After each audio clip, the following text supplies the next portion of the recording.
बेरमपुर मध्य प्रदेश की वादियों में बसा एक खूबसूरत गांव। लेकिन इस गांव में छिपे थे कुछ ऐसे भयानक रहस्य जिन्होंने उस सदी में निवास करने वाले साहसी लोगों के दिल में भी एक खौफ पैदा कर रखा था।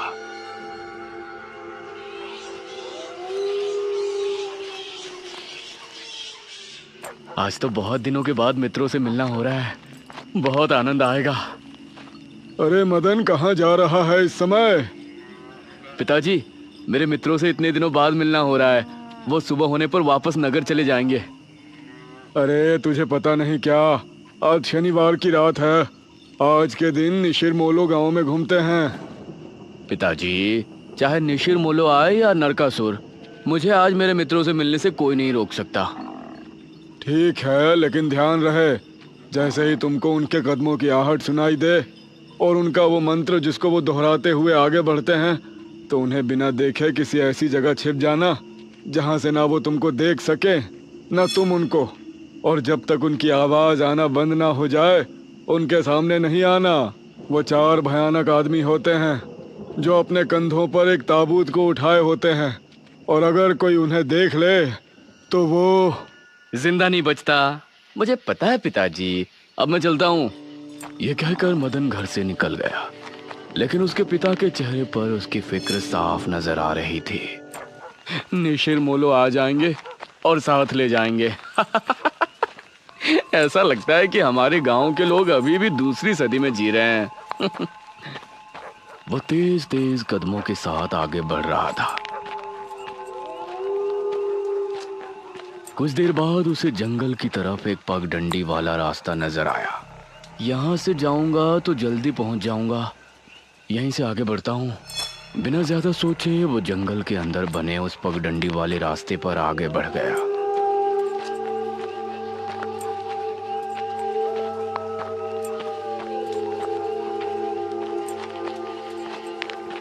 आज तो बहुत मजा आने वाला है, मिलकर खूब मदिरा पान भी करेंगे। तभी उसे भारी कदमों की आहटों के साथ कुछ आवाजें सुनाई देने लगी। इन आहटों और आवाजों को सुनकर वह एकदम से चौंक पड़ा और उसकी आंखें डर से बड़ी हो गईं। हे भगवान!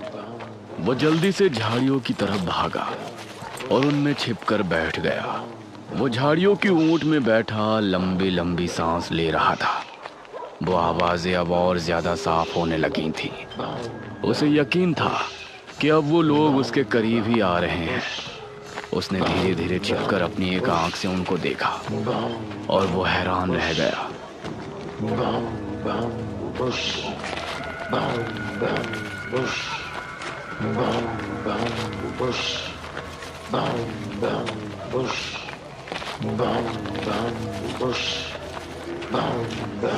हे भगवान, मैंने इन्हें देख लिया।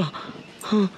मदन पूरी तरह से झाड़ियों में छिप गया और कुछ देर अपनी सांस तक रोके वहां छिपा रहा। फिर उसने धीरे से झांक कर देखा तो अब वो लोग कहीं नजर नहीं आ रहे थे। लगता है चले गए। वो वहां से निकला और दोनों तरफ देखा तो वहां कोई नजर नहीं आया। शुक्र है भगवान, उसने एक कदम बढ़ाया ही था कि तभी उसे फिर से वही आवाजें अपने ठीक पीछे से सुनाई देने लगी। उसने एक झटके से पलटकर देखा तो वो चारों ताबूत वाले शख्स ठीक उसके पीछे खड़े थे।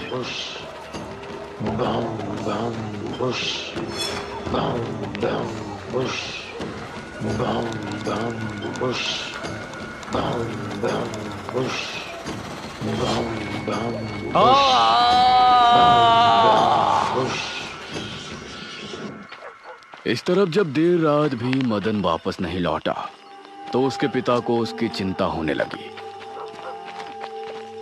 उसने गांव के एक आदमी विपुल को साथ लिया और जंगल की तरफ रवाना हुआ।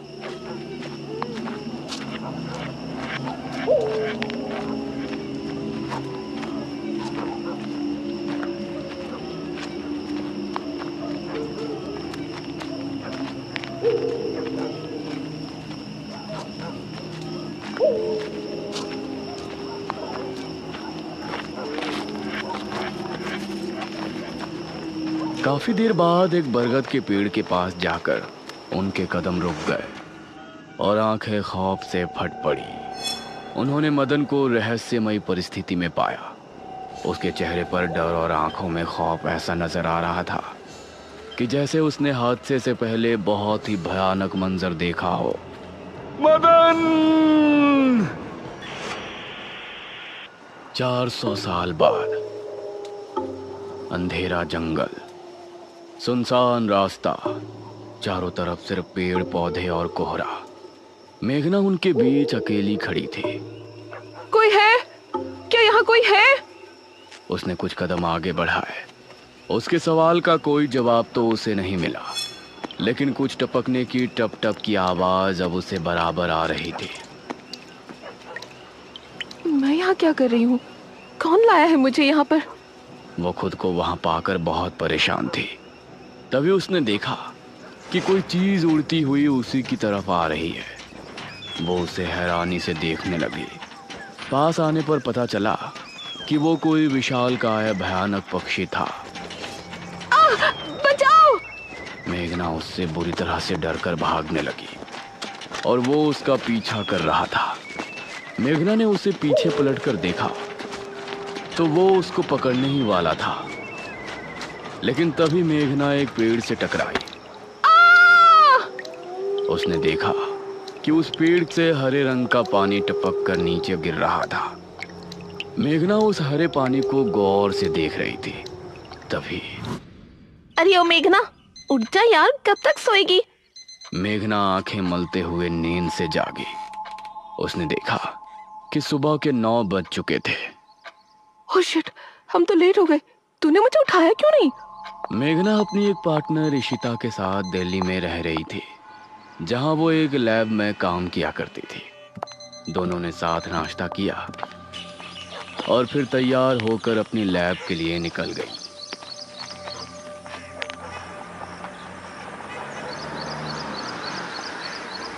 तेरा ऑमलेट खा खा कर मेरा पेट खराब हो चुका है। रोजाना कच्चा ही बना कर दे देती है। शुक्र मना कि कच्चा भी खाने को मिल तो रहा है। तेरे भरोसे रहेंगे तो वो भी नहीं मिलने वाला। सोकर ही 9 बजे उठती है।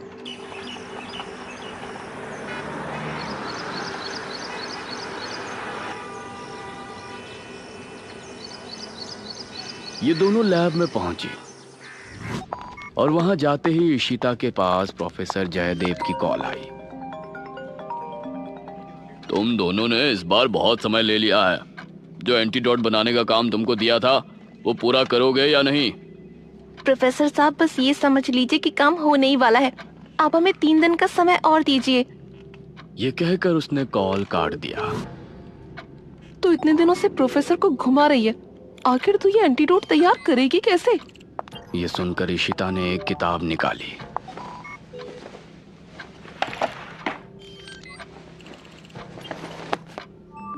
यार देख ये किताब, इसमें बहुत से ऐसे लिक्विड के बारे में लिखा है जिनकी कहानी पुरानी दंत कथाओं और लोक कथाओं से जुड़ी है। तो तू कहना क्या चाहती है?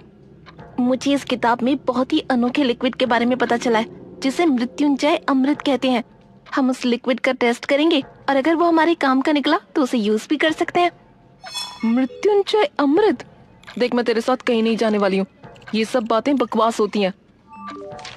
अरे देख तो सही, इस पेड़ से हर पूर्णमासी की रात ये हरा लिक्विड टपकता है।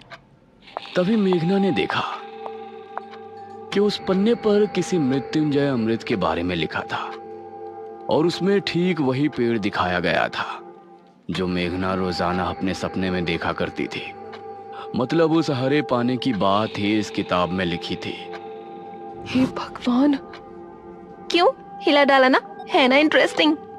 मेघना ने कुछ सोचा और फिर जवाब दिया, हाँ, तो हम दोनों कल ही बीरमपुर गांव के लिए निकलते हैं।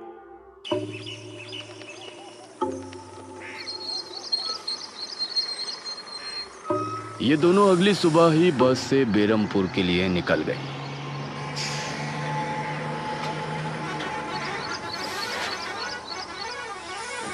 वैसे एक बात बता, तू मेरे साथ वहां जाने के लिए एक ही बार में कैसे राजी हो गई? मेघना ने सच को छिपाते हुए कहा, ऐसी अनोखी चीज देखने के बाद भला कौन नहीं होगा जो इसको देखना नहीं चाहेगा? ओहो, ये हुई ना बात। मैंने तुझे पार्टनर बनाकर कोई गलती नहीं की।